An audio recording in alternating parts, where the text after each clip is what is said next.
pocket. Nothing you've said so far convinces me this is really your vehicle, sir. If you believe there's a legitimate alert, you can run the plate or verify the VIN. I've told you I do not consent to a search. These are my judicial credentials. You're a judge? I am, and my rights were the same 5 minutes ago as they are right now. The luxury SUV had barely settled into the hotel's valet lane when the patrol car cut across the front like a gate swinging shut. A second later, another unit slid in behind, close enough that the judge could see the reflection of its grille in his rearview mirror. The lane became a trap. Curb on one side, concrete planter on the other, two police vehicles boxing him in like they had practiced it. The officer who stepped out moved fast. He approached the driver's door with a hard stance and a hand hovering near his belt, eyes fixed on the badgeless windshield and the polished SUV like it offended him. He told the driver the vehicle matched a stolen vehicle alert. He said the driver needed to step out immediately. He pushed for a search right there in the valet lane, like consent was a formality. Inside the SUV, Judge Darius Whitfield stayed seated. He kept his hands visible near the steering wheel, window down, voice controlled. He asked what the legal basis was. He asked whether he was being detained. He refused a search that wasn't supported by probable cause or a warrant. And he asked, again, for a supervisor. The officer didn't ease up. He repeated the stolen vehicle claim.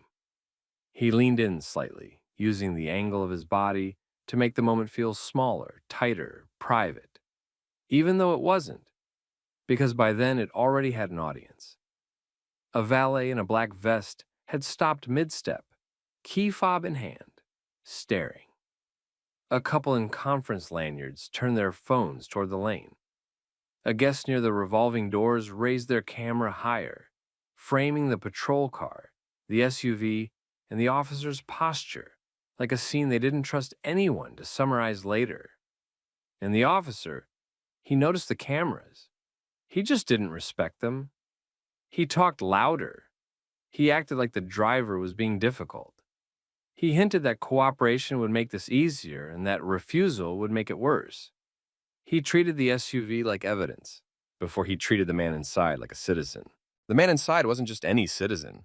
He was a superior court judge. And he knew exactly how quickly a routine stop turned into a headline when ego outran law. Now, real quick, tell everybody where you're watching from. Country, state, city. Drop it in the comments. And if you watch these stories because you care about dignity, rights, and accountability in real life, hit like and subscribe so you don't miss the next one. Because what happened in that valet lane wasn't just an awkward misunderstanding. It was a live demonstration of how profiling worked in 2025. A pretext, a posture, a demand for compliance, and a gamble that the person being targeted would either panic or hand over their rights to end the tension. Judge Whitfield didn't panic. He didn't hand over anything.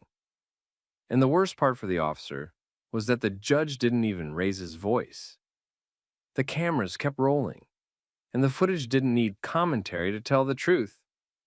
It had started less than 10 minutes earlier, the way most days started for someone who lived by calendars and deadlines.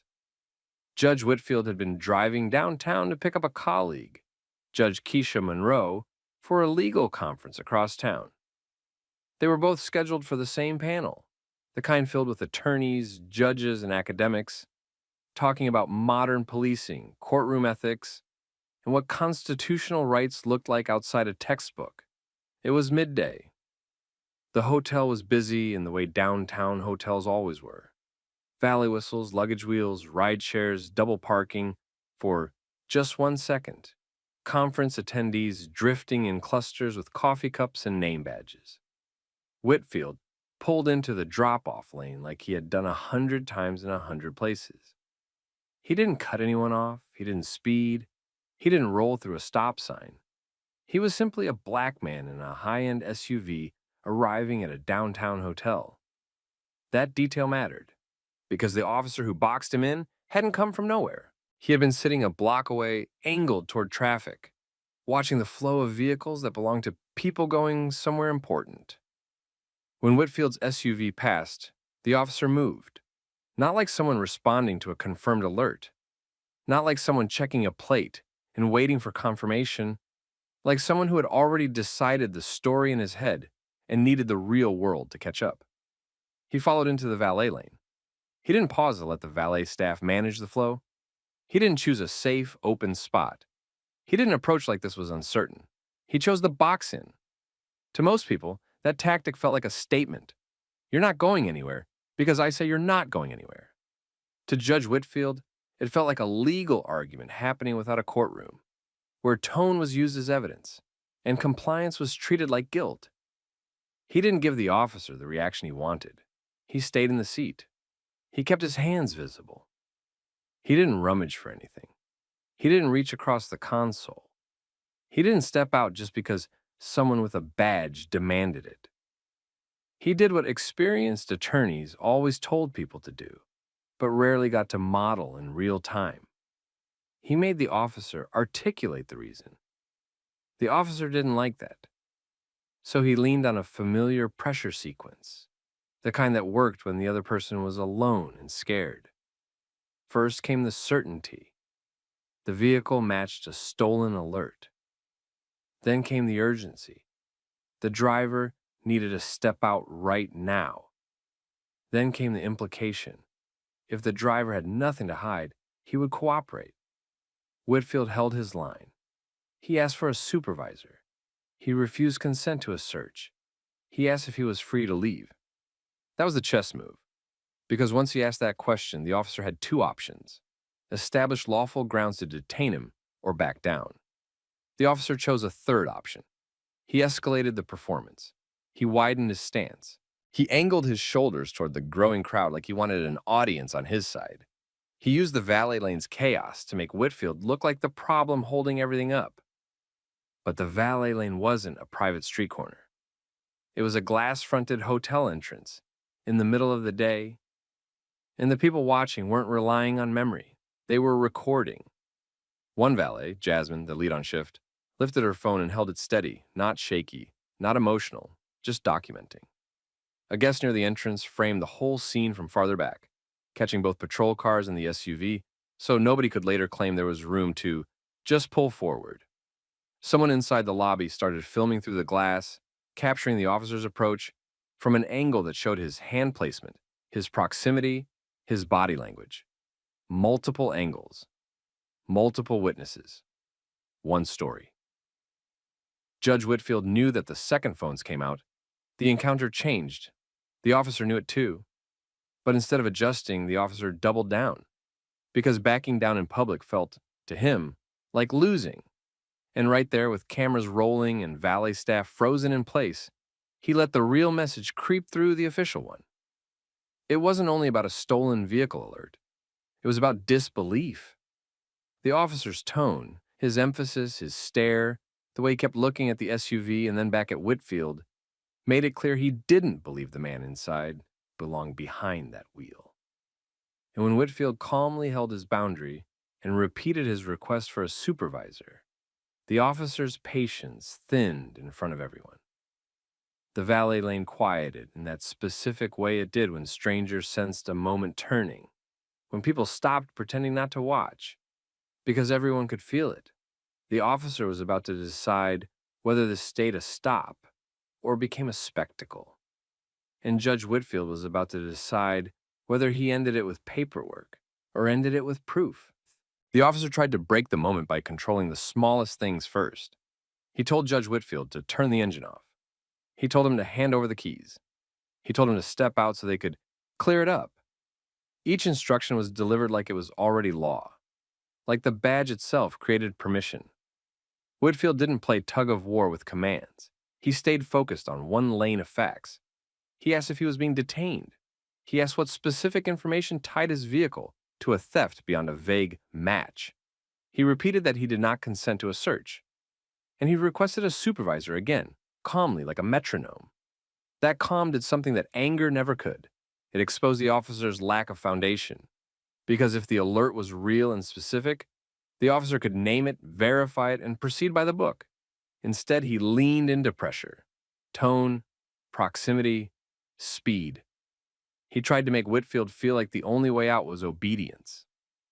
In the valet lane, phones stayed up. Jasmine didn't move.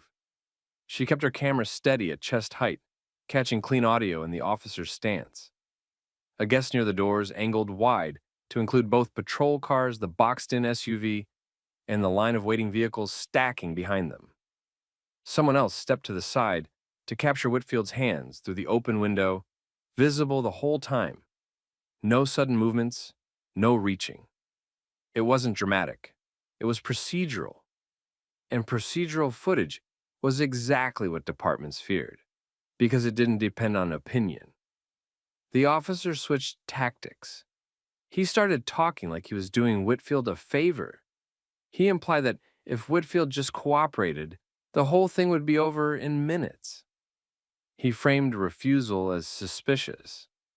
He tried to turn the crowd into a jury, making it seem like Whitfield was causing a scene by insisting on rights. But the scene already belonged to the officer. He had created it the moment he chose the box-in at a hotel entrance. Whitfield stayed inside the SUV and did the one thing that always made a bluff expensive. He made the officer commit to specifics. He asked whether the officer had run the plate. He asked whether the officer had verified the VIN. He asked for the supervisor's name once they were called. He asked for the incident number. The officer didn't like being steered into details. He leaned closer to the window, lowering his voice as if he wanted to make it personal, then raising it again when he wanted the crowd to hear. He kept glancing at the cameras, then acting like they weren't there. And that's when the mask slipped, not with a slur, not with something he could deny as a misunderstanding, with a simple insistence that revealed the real belief underneath the pretext, that the man in the driver's seat didn't match the picture in his head of who belonged in a luxury SUV. He made it about ownership instead of evidence. He pushed the idea that the vehicle wasn't really Whitfield's, that something about him didn't add up.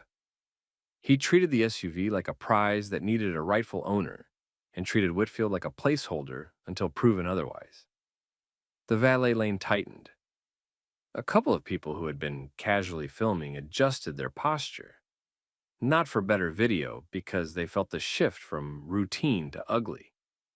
Even the valet staff, used to dealing with entitled guests and impatient drivers, looked like they'd stepped into something they couldn't unsee. Whitfield didn't flinch. He didn't debate identity. He didn't argue lifestyle. He didn't start explaining his life to earn basic respect. He stayed on the law. He told the officer he was requesting a supervisor and that he would not be searched without a lawful basis. He asked again if he was free to leave. The officer tried to hold the lane hostage. He positioned his body so the SUV couldn't pull out without risking contact. He let the backed-up cars and irritated honks become part of the pressure. He let the delay paint Whitfield as the cause. But cameras don't care who's impatient. They care who's responsible. Whitfield watched the officer's posture, watched the crowd, watched the way the officer's partner, standing near the rear, looked uncertain, shifting weight, scanning phones, aware that the narrative was being captured in real time. Whitfield also knew something else. This kind of encounter could turn dangerous fast if it became a pride contest. So he chose the cleanest exit, not for his ego, for his safety, for the record. He reached slowly, very slowly toward his inner jacket pocket, narrating his movement with calm precision so there could be no, he reached for something later. He pulled out a slim wallet, opened it, and presented an official judicial identification. He didn't thrust it. He didn't flash it like a weapon. He displayed it like a fact. The officer's whole demeanor changed in a single beat. His shoulders loosened, his voice softened. The aggressive certainty melted into a careful politeness that would have been almost comical if it wasn't being captured from 4 angles. He suddenly acted like this was a minor mix-up. He suddenly acted like he had been trying to protect the public. He suddenly acted like he respected the man he had just tried to intimidate. And that flip, clean, instant, undeniable, became the second turning point of the day, because it proved what Whitfield couldn't force anyone to admit with words. The officer's reasonable suspicion was flexible. It wasn't anchored to data. It was anchored to who he thought he was dealing with. The crowd reacted without speaking. You could see it in the way phones held steadier, not lower. In the way people kept recording even after the respectful voice appeared, because they understood the respectful voice was the performance. A patrol supervisor's voice finally cut into the scene as Sergeant Elena Rivera arrived, stepping in with the posture of someone who could feel the disaster before she'd even heard the first sentence. She asked what happened. She asked for verification details. She asked why the stop was initiated here, in a valet lane, with a box in, without a clear confirmation. The officer tried to summarize quickly, carefully now, choosing words that would sound reasonable on playback. He referenced a vague match. He implied he had been following protocol. Rivera looked at the ID, then she looked at the officer. Then she looked at the phones.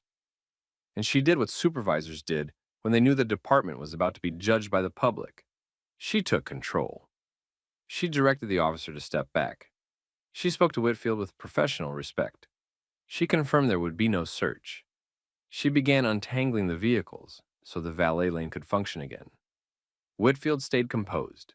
He didn't take victory laps. He didn't lecture. He simply recentered the moment where it belonged, in rights, not reactions. Before the SUVs and cruisers separated, he gave one final statement, calm, measured, and clear, that would later become the caption under a dozen viral clips. The idea that constitutional protections didn't shift based on someone's assumptions. Then he drove forward the few feet to the valet stand, exactly where he had intended to stop in the first place. Inside the hotel lobby, Judge Keisha Monroe had seen enough through the glass to know this wasn't a traffic issue. When she stepped out to meet Whitfield, her expression wasn't surprised. It was familiar. And that familiarity, two judges, both seasoned, both unshaken, both recognizing the script, was the quiet detail that made what happened next inevitable. Because the footage didn't end when the cruisers moved, that night it found the internet. And the internet did what it always did when it smelled a cover story forming. It started pulling receipts. That night, the valet lane videos didn't spread slowly. They spread like gasoline. One clip showed the box in from the wide angle.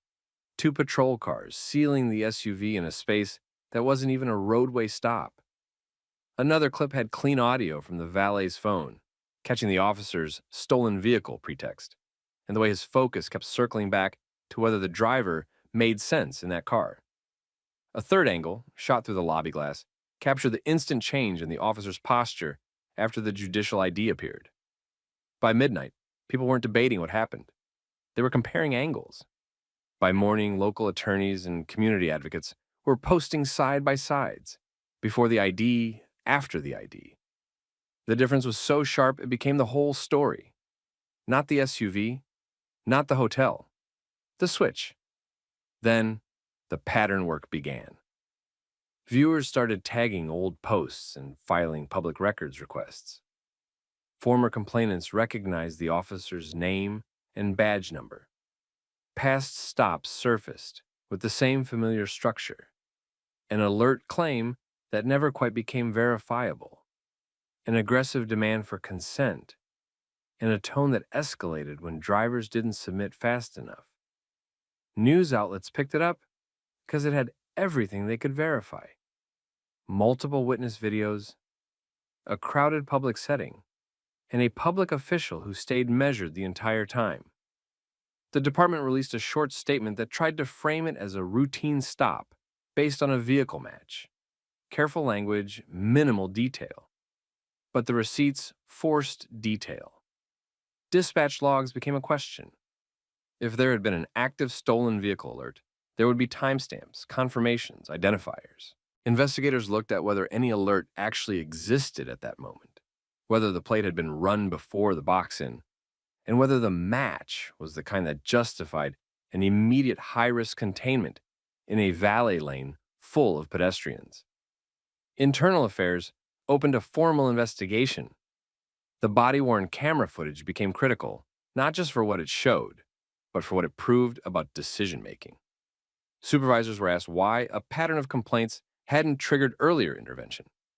Training records were reviewed, prior stops were audited for the same pretext first, Facts later approach. And Judge Whitfield didn't turn it into a speech tour. He did what he'd spent his career watching other people do.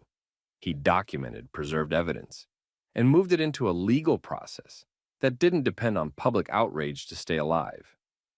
Within weeks, a civil rights lawsuit followed, focused on unlawful detention tactics, attempted search without proper basis, and discriminatory treatment. The hotel preserved its security footage. Witness statements came in from valets, guests, and conference attendees. The lawsuit didn't need dramatic language. It had something stronger: consistent video, consistent procedure, and a consistent pattern.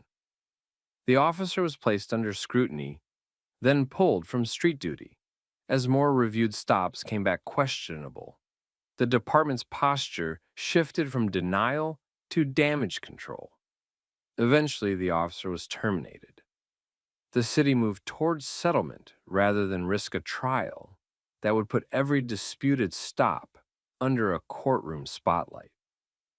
The settlement was substantial, and it came with reforms the department couldn't quietly ignore: revised policies on vehicle alert verification, stricter reporting requirements before containment tactics, clearer supervisor response rules, and department-wide retraining centered on Fourth Amendment limits, bias recognition, and de-escalation in public spaces. For Judge Whitfield, the outcome wasn't about winning an argument. It was about making sure the next person didn't have to survive the same mistaken suspicion to prove they belonged. And for everyone who watched it happen from a hotel sidewalk, or later from a phone screen, the lesson was simple: calm boundaries plus documentation could beat intimidation, especially when oversight had something real to review. If you ever end up in a situation where someone's authority is pushing past your rights, what would you do? Comply to end it fast, or hold the line and insist on procedure? Drop your thoughts in the comments. Share this with someone who needs the reminder, and subscribe for more story times where accountability actually catches up.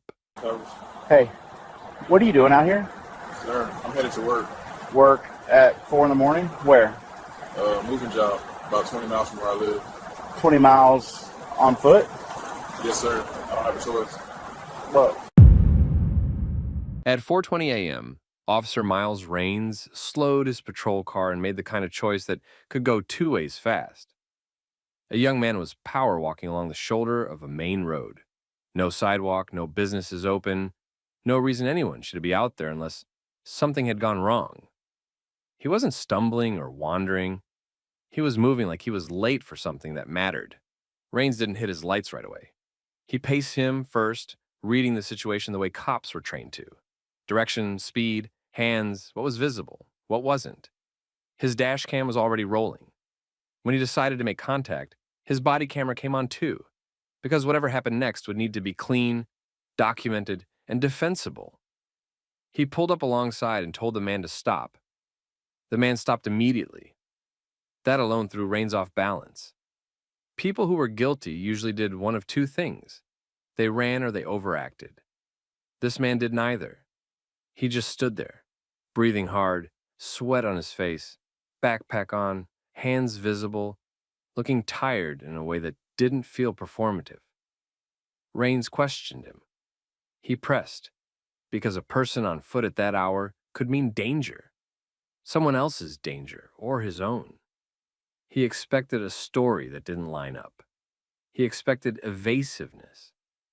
Instead, the man gave an answer that made Raines go quiet for a second. Not because it was dramatic, because it was specific. And it didn't match any of the usual reasons a stop like this happened. For a brief moment, you could practically see the officer's suspicion searching for somewhere to land and finding nothing. Whatever the man had just told him hit like an unexpected fact. The kind that forced Raines to reassess the entire situation, right there on camera, while the road stayed empty and the morning stayed dark. And that was the moment everything shifted, because Raines realized this wasn't a man walking away from trouble. He was walking towards something he couldn't afford to lose. Where are you watching from? Country, state, city? Drop it in the comments.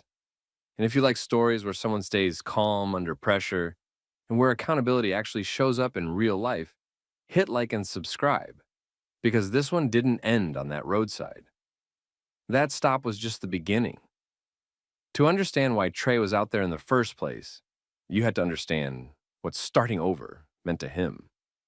Trey had moved to Homewood, Alabama with his mother after they lost everything in Hurricane Katrina. That kind of loss didn't just erase possessions, it left a permanent fear of instability.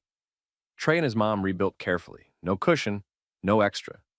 Just steady effort and the hope that life wouldn't reset them again. So when Trey landed a job with a moving company about 20 miles away, he treated it like more than employment. It was a lifeline, a chance to get ahead instead of surviving week to week.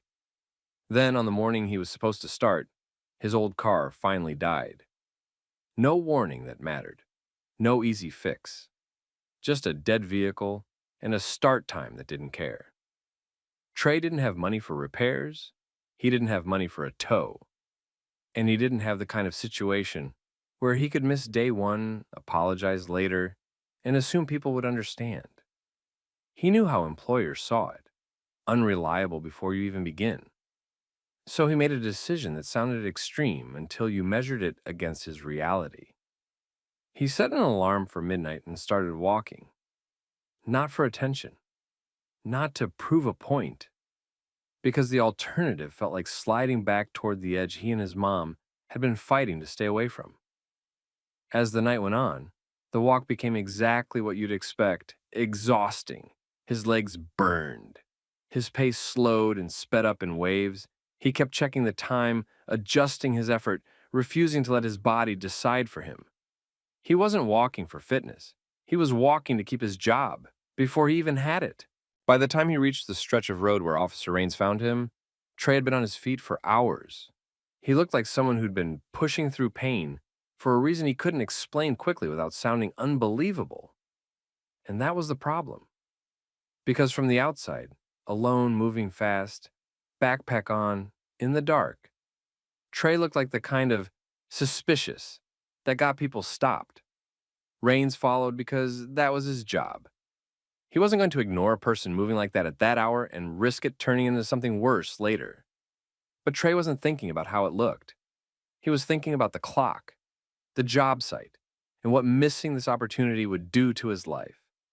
So when Raines finally pulled up and made contact, it became a quiet chess game. Authority on one side, determination on the other.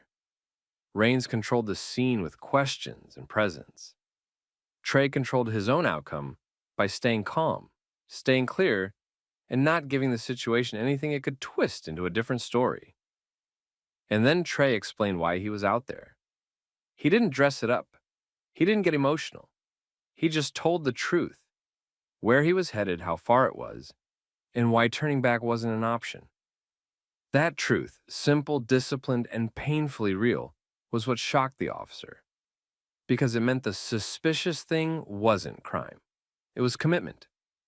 And on camera, with the roadside quiet and the moment fully documented, Officer Raines had to decide what kind of person he was going to be next. Officer Raines kept the stop tight and procedural at first, because that was how you avoided problems later. He asked for Trey's name, where he was headed, and why he was out there at that hour. He kept his tone controlled and his distance consistent. He didn't escalate, but he also didn't relax. Trey answered the way someone answered when they couldn't afford to be misunderstood. He didn't argue the stop. He didn't act offended. He stayed focused on facts, where the job was, when he had to be there, and what had happened to his car. Raines tested the story without turning it into a scene. He asked follow-ups that would catch a lie if it existed. He looked at Trey's condition, sweat, fatigue, the way his legs kept subtly shifting like they were cramping. He looked at the phone map in Trey's hand. He looked at the direction of travel. And slowly, the suspicion ran out of places to hide. Because Trey wasn't giving the energy of somebody avoiding consequences. He was giving the energy of somebody chasing a deadline. There was a short pause where Raines clearly recalculated. His body cam was recording his face, his silence, the moment his assumptions met reality. That mattered. If he handled it wrong, it wouldn't just be a bad interaction. It would be documented by his own equipment, by dispatch logs, by any later review. So Rains made the decision that separated a routine stop from a turning point. He acknowledged the situation for what it was. Trey was exhausted, still miles away, and trying to make it to his first day of work. Then he offered a ride for the remaining distance. Trey hesitated, not because he didn't need it, but because accepting help from a patrol car at that hour came with its own weight. He understood how it could look. He understood how quickly people wrote their own stories about someone like him, but he also understood the bigger truth. This was about getting to work on time. So he got in. Rains kept it professional. He didn't turn it into a lecture.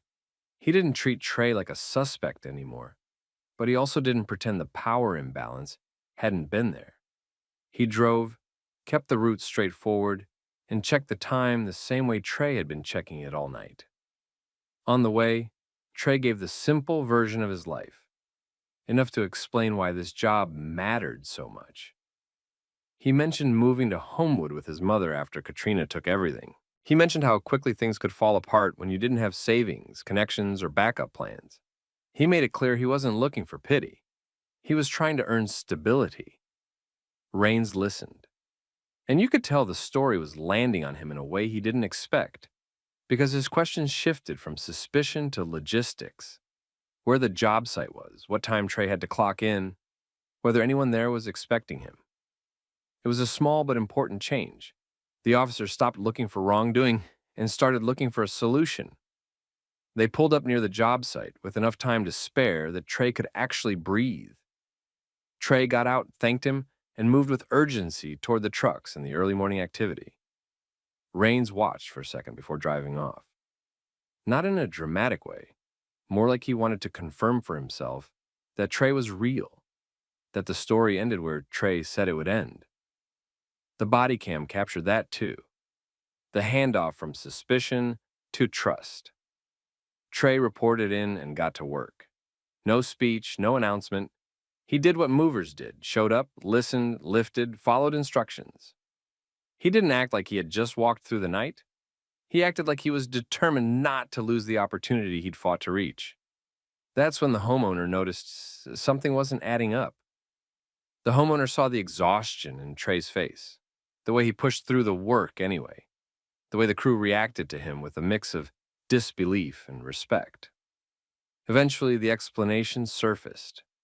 Trey had walked for hours, been stopped by police, and still made it on time. The homeowner didn't treat it like gossip. They treated it like a story that needed to be told while it was still fresh, while it still meant something. They posted it on Facebook, focused on the determination, the timing, the officer's decision to help, and the fact that Trey had shown up when most people would have quit. And almost immediately, the post started moving. At first it was friends, then friends of friends, then people outside the neighborhood, outside the city, sharing it with the same reaction. Disbelief turning into respect. Trey was inside a house carrying boxes, trying to earn his first day like it was any other. Meanwhile, his life was starting to change online without him even touching his phone. The Facebook post didn't spread because it was polished. It spread because it was simple. A young man had done something most people couldn't imagine doing, and he'd done it for a reason people understood immediately.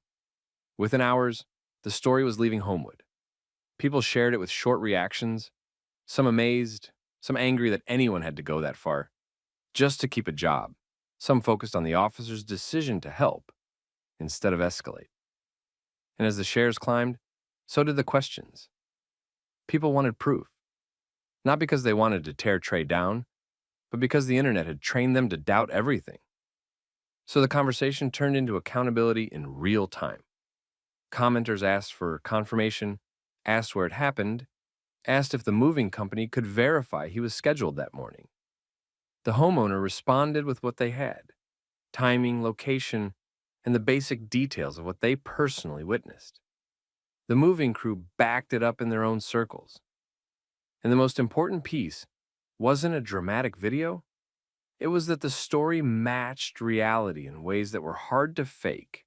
The job site, the company trucks, the supervisor's confirmation, and the fact that Trey was still there, working instead of chasing attention online. That was when someone took the next step. A GoFundMe was created to help Trey get reliable transportation. The goal was modest at first, enough for repairs, enough for a used car, enough to keep him from ever having to make that walk again. Then the donations started coming in faster than anyone expected. $5, $10, $50. People who had never met Trey donated because the story hit a nerve. A person doing everything right and still getting one breakdown away from losing everything. As the total climbed past the goal, the tone shifted again. It stopped being just about help. It became about what kind of community people wanted to be.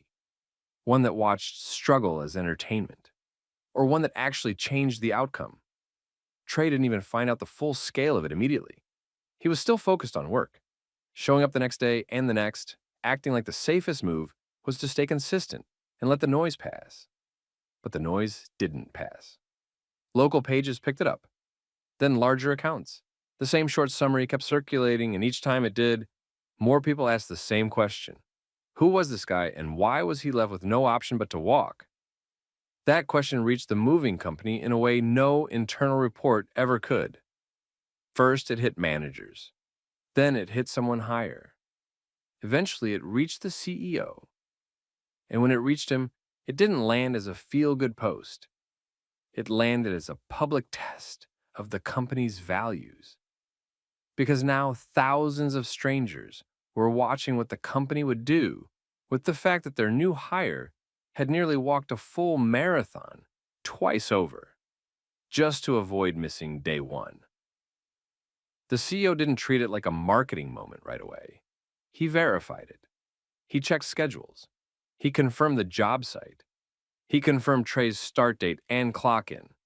He asked about performance, whether Trey had actually shown up ready to work, whether he had done the job without complaint, whether this was real.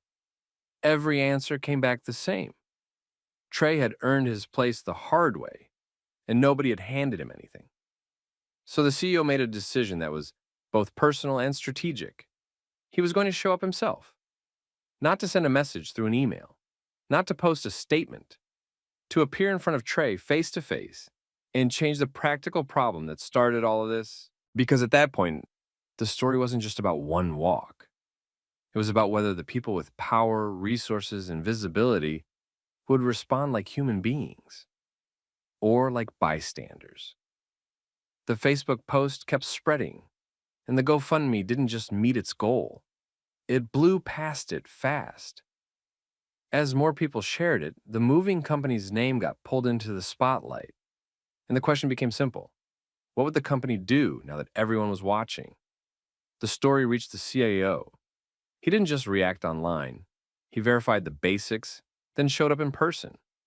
Trey was still working, still trying to keep his life normal. When the CEO spoke with him, Trey confirmed what happened in the same practical way he'd been doing from the start. The car died. He couldn't miss day one, so he walked. Then the CEO solved the core problem. He gave Trey a car. That moment spread too, and it sparked the phrase people started repeating everywhere. Be like Trey. Not meaning walk 20 miles, but meaning show up, stay disciplined, and do the right thing even when it's hard. Trey didn't become a celebrity in his own life. He kept working. He used the support to stabilize things at home with his mom. The attention was overwhelming, but the outcome was practical. Transportation meant he could keep the job without risking another crisis. And quietly, the incident became a reference point, something people brought up later when they talked about dignity, assumptions, and what it looked like when a community decided to help a person who was already helping himself. In the end, that night didn't change Trey because he became famous. It changed him because one impossible choice led to a chain of reasonable help at the exact moment it mattered. So, here's the question for you. If you saw someone pushing through like that, would you assume the worst? Or would you pause long enough to learn the truth?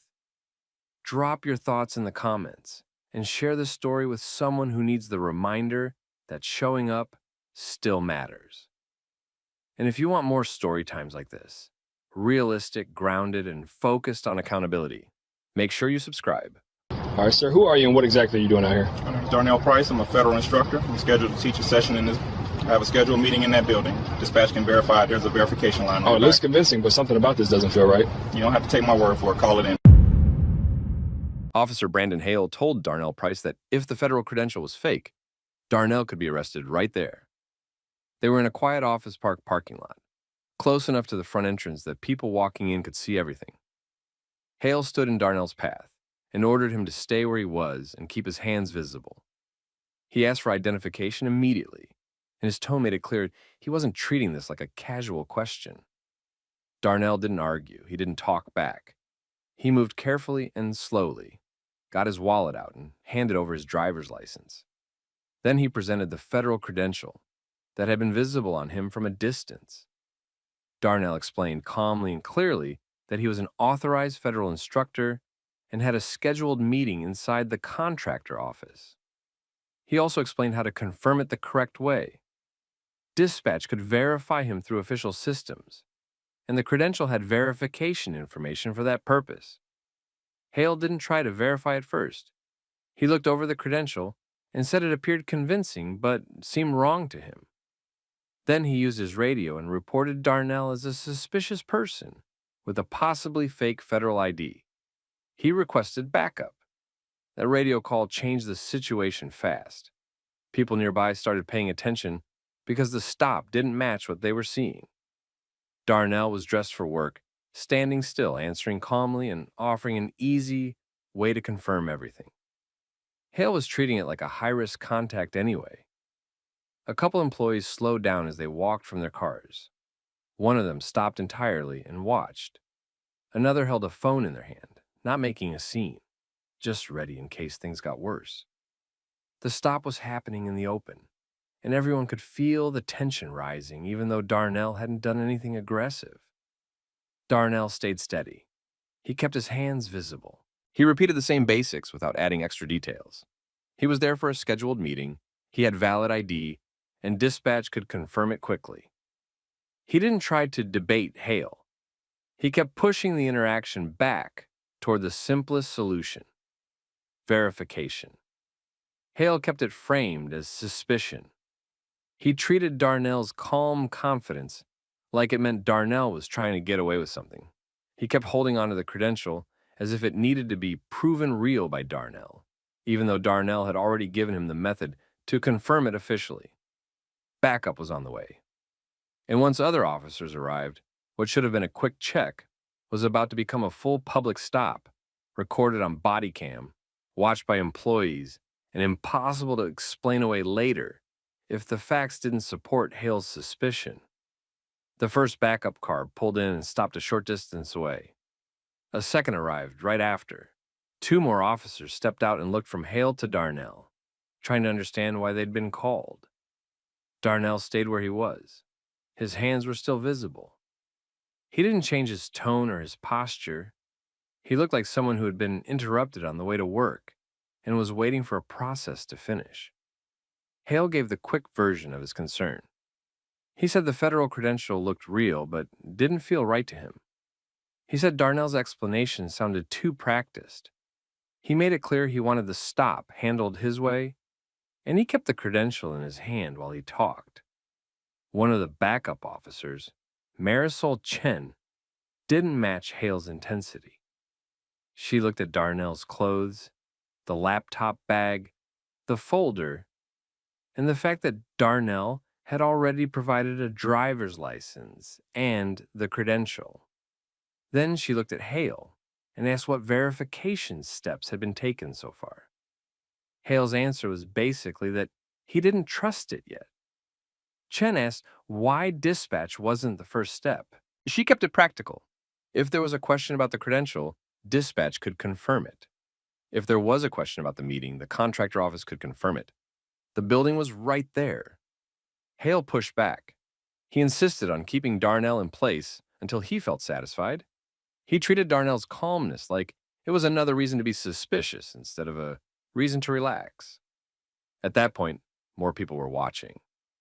A few employees were standing near their cars, pretending they weren't paying attention, but they were. Someone near the entrance had their phone out. Nobody was yelling. Nobody was interfering. They were just paying attention because the stop had turned into something bigger than it needed to be. Darnell spoke only to keep things clear. He repeated that he was a federal instructor, there for his scheduled meeting, and that everything could be verified through dispatch and the credentials verification information. He didn't insult Hale. He didn't threaten to complain. He didn't escalate. He stayed focused on verification.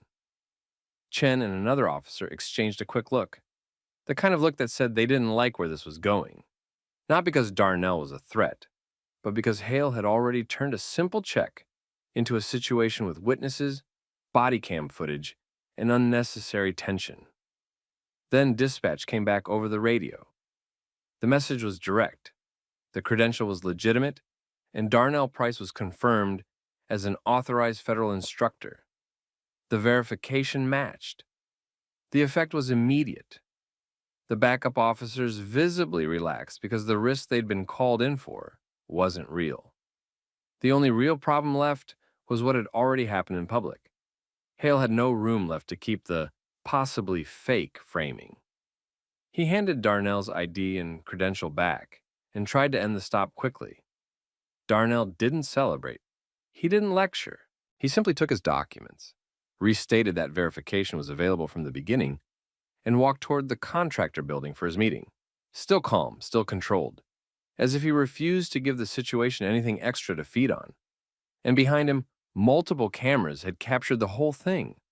How fast Hale assumed, how long he delayed verification, and how different the stop looked once the facts couldn't be ignored. Darnell walked into the contractor building like he still had a job to do, because he did. Inside, the air felt different than the parking lot. Quiet, controlled, people speaking in low voices. At the reception desk, he gave his name and the meeting contact. The receptionist recognized the appointment immediately. A manager came out to meet him, and Darnell was escorted back the same way any scheduled instructor would be. But the stop had followed him in. Two employees in a hallway gave him a quick look that said they'd either seen it themselves or heard about it already. Someone asked if he was okay. Darnell kept it short and professional. He didn't tell a long story. He didn't try to rally people. He just said it had been handled and he was there for the scheduled session. That choice mattered. Darnell didn't let the stop become his personality for the day. He focused on the work in front of him. Still, the building had its own internal network. By lunch, several people knew a local officer had stopped a federal instructor in the lot called backup, and then had to back off when dispatch confirmed everything was legitimate. A few people had recorded parts of it from a distance. Others had just watched long enough to feel uncomfortable. And unlike a street corner, an office park had names and departments attached to everything. One employee forwarded a short clip to a coworker. A coworker sent it to a supervisor. A supervisor asked building security what they knew. Security didn't have to guess. The lot had cameras, the lobby had cameras, the officers had body cams. The event wasn't rumor-based, it was documented from multiple angles. By the end of the day, the contractor's security manager had filed an internal incident note, not because a crime happened, but because an unnecessary escalation happened on their property involving a verified visitor. That kind of incident created risk for them, even if it didn't make the news. Darnell finished his scheduled work and left on time. He didn't take a victory lap through the parking lot. He didn't look for Hale. He drove off, got back to his routine, and handled it the way he handled everything else, documented, factual, and calm. Later that evening, he wrote down the basics while they were still fresh: time, location, patrol car numbers he remembered, and the sequence. Stopped first, verification offered immediately, backup requested anyway, confirmation delayed until dispatch forced it. He also emailed his federal point of contact and explained what happened in plain language. Not emotional, not dramatic, just a record. He attached the meeting confirmation and noted that the credential had been verified by dispatch during the stop. That message did two things. First, it protected Darnell if anyone tried to twist the story later. Second, it triggered the kind of attention that local departments didn't like. Formal questions from an outside agency about why one of their officers treated a verified credential as fake before doing the basic check. Within a few days, Hale's department had the footage pulled. This wasn't a viral outrage situation yet. It didn't need to be. Departments reviewed Bodycam for smaller issues all the time. Use of force, complaints, policy questions, stops that created risk. And this stop had multiple red flags that stood out even without anyone raising their voice. The timeline looked bad. The radio call labeled Darnell as suspicious with a possibly fake federal ID before any real verification was attempted. The stop escalated to backup, while Darnell remained cooperative and offered a clear path to confirmation. And the moment dispatch confirmed legitimacy, the whole basis for the stop disappeared instantly. That was the problem. The facts were available early, but the decision-making didn't match the facts. A supervisor watched the footage more than once. Another pulled the call logs. A third checked whether Hale had run the verification steps the way he was trained to do. The review wasn't about whether Hale was allowed to ask questions. It was about why he chose the most confrontational path when a simple confirmation was right there. Hale was asked to explain his choices. His explanation didn't land the way he thought it would. Saying he had a bad feeling didn't carry weight next to video of a cooperative, professionally dressed visitor offering verification from the start. Saying the credential seemed off wasn't enough when the credential was confirmed legitimate, and Hale never tried the basic verification first. The department didn't need a headline to see the liability. All they needed was the footage. And the contractor didn't stay silent either.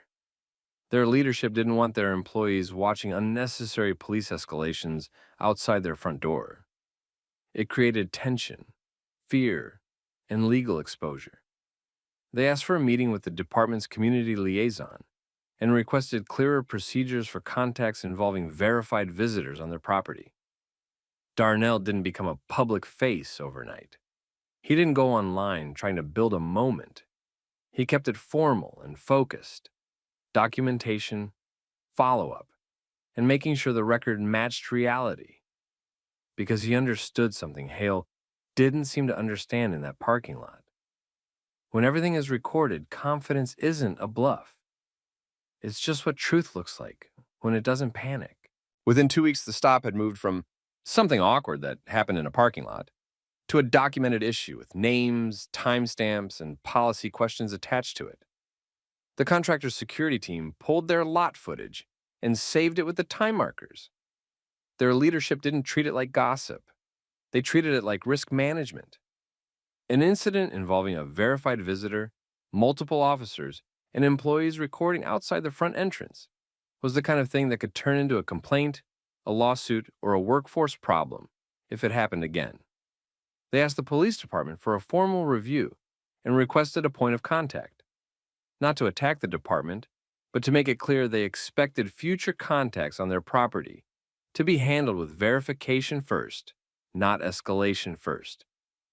At the department, Hale's body cam was reviewed along with the radio traffic and dispatch logs. The review focused on decisions, not just tone. The key issue was simple. Hale treated the credential as fake before using the verification process that existed to answer that exact question. He asked for backup, while Darnell remained cooperative and provided the fastest path to confirmation. And he used possibly fake federal ID language over the radio without having done basic checks first. When supervisors watched the footage, they didn't just see a stop. They saw avoidable exposure. Hale was pulled into meetings with a supervisor and internal review staff. He was asked to explain why he escalated without verifying first, why he described the situation the way he did on the radio, and why he kept control of the stop even when backup officers questioned the approach. The outcome wasn't a dramatic public firing. It was more realistic than that. Hale was placed on a corrective track, documented counseling, mandatory retraining on identification verification, and suspicious person stops, and a warning tied to future stops.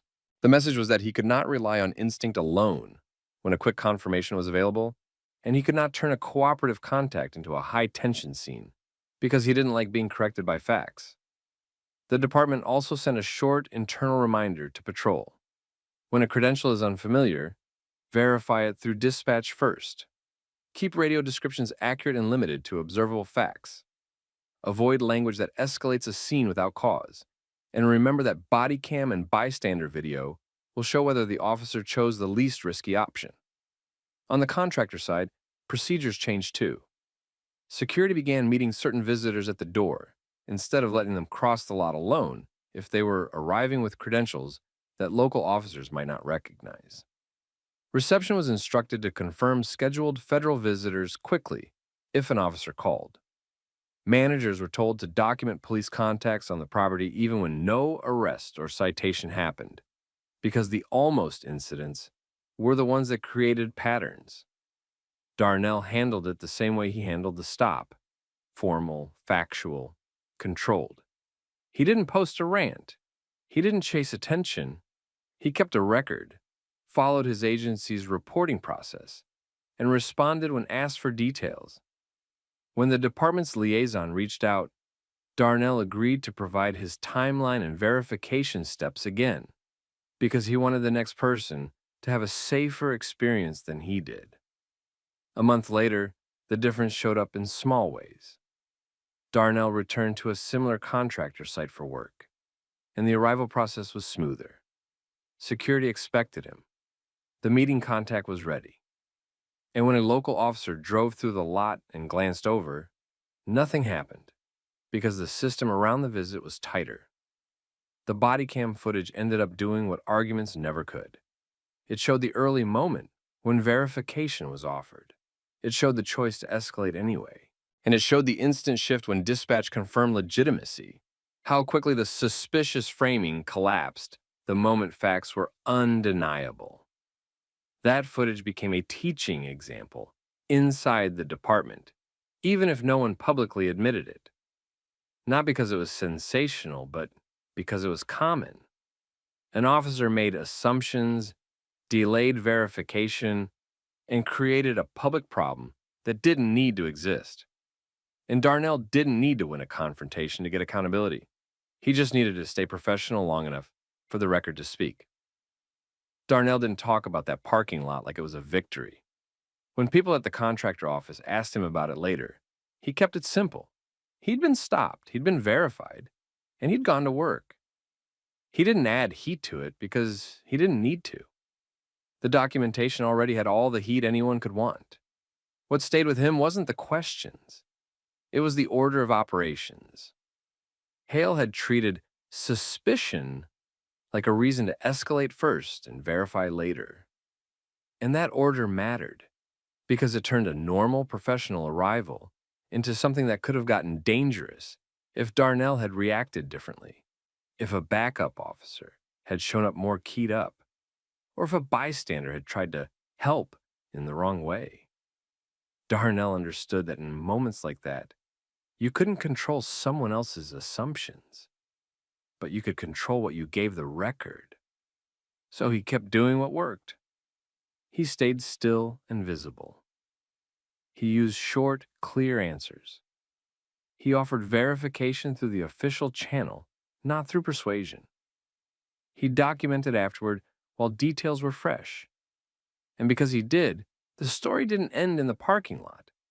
It ended in policy conversations and retraining and quiet changes that reduced the chances of it happening again. For Hale, it was the kind of incident that followed an officer longer than they expected, not because the public made a spectacle of it, but because the footage showed decision-making. Supervisors could point to it and say, "This is what we're not doing anymore." You don't get to label someone possibly fake on the radio when you haven't used the tools designed to answer the question. You don't get to treat a calm professional like they're a threat just because they're calm. For the contractor, it was a reminder that safe environments still needed procedures. They couldn't assume everyone would be treated normally just because the buildings were clean and the parking lots were quiet. They tightened arrival protocols, improved coordination with dispatch and local patrol, and made sure visitors didn't have to rely on luck to be treated like they belonged.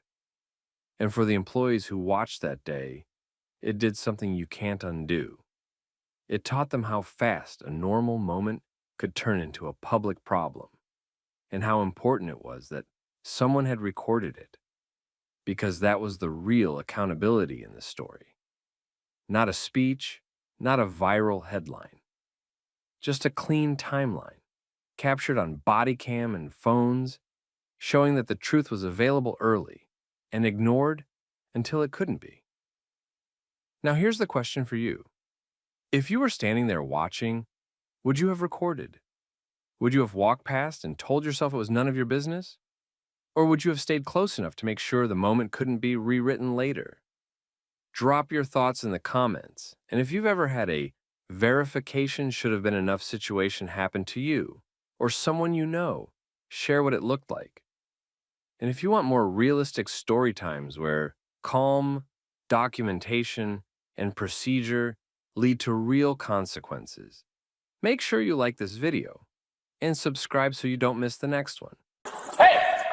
Step away from the vehicle now. Hands up where I can see them. Officer, relax. I'm loading training kits and policy binders Don't for talk. a community meeting. Step back. Who authorized you to be in this bed? I did. I'm Assistant Chief Darnell Price. My credentials are right here. I'm going to hold them steady so you can read them. That's fake. People flash fake ID. In the restricted evidence transfer bay behind Raleigh Police Headquarters, Officer Trevor Klein moved fast and loud, like he needed everyone within earshot to understand he was in control. He'd spotted a man at an unmarked department SUV loading sealed materials into the back. From a distance, Klein decided he was watching a theft in progress. He didn't pause to verify access. He didn't start with procedure. He came in hot. He ordered the man to step away from the vehicle. He closed distance quickly. He used that sharp public tone officers use when they wanted compliance first and questions later. The man didn't flinch. He stayed calm and tried to show credentials. Klein refused to even really look, calling them fake and insisting people tried that move all the time. He treated the badge wallet like a prop and doubled down on the confrontation. And that's when the man asked for one simple thing. Something so reasonable, it should have ended the entire situation in seconds. He directed Klein to radio a supervisor and verify the plate assignment. Klein finally keyed his radio. Dispatch confirmed the SUV was assigned to command staff. The name attached matched the man standing there. That should have been the end. But Klein didn't back off. He kept pushing anyway, as if the verification didn't count, as if reality was negotiable. It wasn't panic anymore. It was ego refusing to lose in front of an audience. Then the evidence transfer bay door opened again. A veteran sergeant walked in, took one look at the man Klein was trying to bully, and froze, because he recognized him instantly. And because the sergeant understood something Klein hadn't fully processed yet. The entire exchange had been captured by a fixed bay camera, and Klein's body cam had been turned on late, but not late enough. The scene stopped being a misunderstanding in a restricted area. It became a documented test of the department's culture, recorded from multiple angles, with no room for creative rewriting later. Where are you watching from? Country, state, or city? Drop it in the comments. And if you like story times where calm professionalism meets accountability and cameras make the truth unavoidable, hit like and subscribe. Rewind. Assistant Chief Darnell Price had been newly appointed. Black, respected, and known for staying steady under pressure, he was on a tight schedule that morning. He had a community meeting coming up, and he needed to load sealed training kits and policy binders, materials meant for that meeting, into his unmarked department SUV. The evidence transfer bay was restricted for a reason. It was controlled space, documented space. It wasn't the kind of place where guesses were supposed to replace verification, but Officer Trevor Klein had been assigned to security for property and evidence transport, one of those routine enforcement roles where a person could either learn discipline and restraint or turn authority into a personal weapon. Klein saw Price from a distance and assumed suspect before he confirmed staff. And once he committed to that assumption publicly, he couldn't accept the fastest off-ramp procedure. So, even after dispatch confirmed the plate and the name, Klein kept trying to force the moment to end with him winning. That's what made what happened next so important, because the veteran sergeant who walked in wasn't just a witness. He was the first person in that bay who understood how far this was about to go. The veteran sergeant didn't raise his voice. He didn't need to. He stepped fully into the bay, looked from Klein to the man by the SUV, and the pause said everything. This wasn't some random person near a vehicle. This was Assistant Chief Darnell Price, and Klein was still acting like he had caught a thief. Price stayed calm and let the facts stay in control. He didn't posture, he didn't threaten. He repeated the same point he'd already made. The vehicle assignment had been verified, and the materials he was loading were sealed training kits and policy binders for a community meeting. Klein heard it, but he couldn't accept it, because by then the situation wasn't about safety. It was about Klein refusing to back down in front of witnesses and a camera he'd forgotten existed until it mattered. He tried to justify his behavior as doing his job, even though the job had an obvious procedure: verify before escalating. And the worst part for him was that verification had already happened. Dispatch had confirmed the plate was assigned to command staff, and the name matched. In a normal professional encounter, that's where you reset, apologize, and move on. Klein didn't reset. He kept talking like the confirmation didn't count, like the credentials didn't count, like Price's calm didn't count. The sergeant watched it happen with the kind of expression that came from experience, because he understood the chain reaction this creates inside a department. Then the sergeant did what Klein should have done first. He took control of the scene with procedure. He directed Klein to stand down. He addressed Price respectfully. He asked one more time for the basic verification points. Not because he doubted Price, but because he was building a clean, professional record on the spot. And Price gave it quietly, clearly. Now the situation had 3 layers of proof: the restricted bay's fixed camera, Klein's body cam, late but active during the crucial minutes, and the radio dispatch log confirming the plate and assignment. Klein had no room left to claim confusion. What he had left was attitude. And that attitude, captured in a restricted area with oversight cameras, turned this from a mistake into a question people inside the building couldn't dodge. How did an officer feel comfortable treating someone like this after verification? That's where the culture issue surfaced. Because this wasn't just Klein being jumpy. This was a young officer in a control-oriented assignment, treating enforcement like confrontation, assuming suspect first, dismissing credentials, and then refusing to accept confirmed facts. The sergeant didn't debate him. He didn't lecture on the spot. He did the thing that makes accountability real in modern policing. He ensured the footage and the reports would reach the people who couldn't ignore them. Price didn't demand special treatment. He didn't need to. The evidence did the demanding. By the time Price left the bay to head to the community meeting, the incident was already bigger than the 2 of them. Not because anyone had posted it online yet, because inside that building, the right people now knew there was a recorded confrontation involving command staff that never should have happened in the first place. And if it could happen to a man with credentials, access, and authority, everyone understood what that implied for people who had none. Once Price left for the community meeting, the department moved into damage control mode, but not the public kind, the internal kind. Because this wasn't a complaint from a stranger. It was a recorded confrontation in a restricted bay involving command staff, verified dispatch information, and an officer who still refused to stand down. That meant supervisors couldn't minimize it without implicating themselves. Internal affairs locked down the footage quickly. The fixed bay camera was secured. Klein's body cam was pulled and flagged. Radio traffic and dispatch logs were preserved. The goal was simple: No editing, no missing files, no convenient gaps. And as soon as the clips were reviewed together, the story changed shape.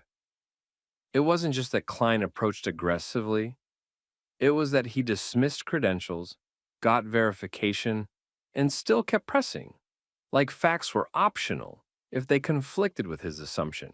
That's the point where it stops looking like a training issue and starts looking like a culture issue. So investigators did what they always do when a clean incident exposes a bigger problem. They pulled history. They reviewed prior complaints tied to Klein's assignment area. They looked at how evidence bay officers were trained, what they were told to do before escalating, who supervised them, what verify first actually meant in practice. They checked whether similar confrontations had been written off as routine enforcement because the targets didn't have rank, connections, or credibility inside the building. And more things started lining up. Not necessarily identical incidents, but the same pattern: aggressive approach, fast suspicion, refusal to accept explanations, and reports that framed confrontation as good police work. The evidence bay role, which should have been about careful procedure, had become a place where certain personalities could turn authority into harassment. That's why leadership couldn't treat it as one bad moment. The problem wasn't only what Klein did, it was how easy it had been for him to do it, confidently, publicly, in a restricted space, while cameras rolled. Klein was suspended. Then the termination process began. The department couldn't keep him in that role, and after the footage, they couldn't keep him in the department without inviting a bigger fight. But Price didn't stop at discipline. He pushed for changes that made it harder for the next Klein to do the same thing. Mandatory verification steps before any enforcement action in restricted areas. Clear supervision requirements for evidence bay officers. Documentation standards that couldn't be optional. And critically, public reporting of profiling complaints so the department couldn't pretend patterns didn't exist until they were caught on camera. On the city side, a civil rights claim followed, and the city settled, because the documentation made denial expensive. And that's where the story landed for everyone watching inside and outside the department. If an assistant chief with credentials, plate verification, and command authority could still be treated like a suspect, what happened to regular citizens who had none of that protection? What made the fallout different wasn't just that Klein got suspended and fired. It was what the footage forced everyone to admit out loud. Verification had worked, and he ignored it anyway. So Price treated it like a leadership problem, not a personal insult. He didn't chase revenge. He pushed the department to close the exact gaps Klein had used. Because if those gaps stayed open, the next incident would happen to someone without rank, and it would be easier to bury. The new rules were simple and hard to argue with. In restricted areas like the evidence transfer bay, officers had to complete mandatory verification steps before any enforcement action: plate check, access confirmation, supervisor notification. Evidence-based security could no longer operate like a solo power zone. Supervision rules tightened, so a young officer couldn't escalate unchecked. Profiling complaints and outcomes had to be tracked and publicly reported, so patterns couldn't be dismissed as isolated. The city settled the civil rights claim because the documentation made the risk obvious. But the settlement wasn't the real weight of the story. The real weight was what it proved. This happened to command staff with credentials, access, and verification on record. So the question that hung over Raleigh afterward, and the one Price didn't let anyone dodge, was the same one that hit the community immediately. If it could happen to him, what happened to people with no badge wallet, no title, and no one inside the building who recognized their face?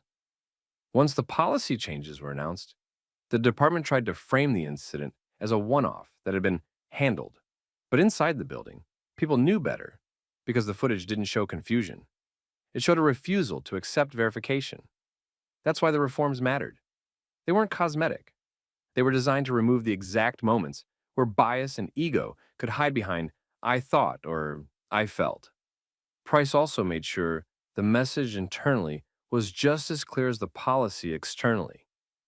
Restricted areas were not places for improvisation. The job was procedure. If an officer couldn't follow verification steps, they didn't belong in that assignment. For the public, the case became a reference point, not because it was dramatic, but because it was clean.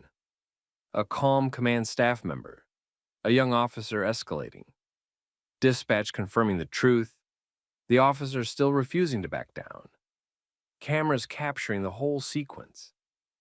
The city settlement closed the legal chapter, but it didn't erase the question the footage left behind.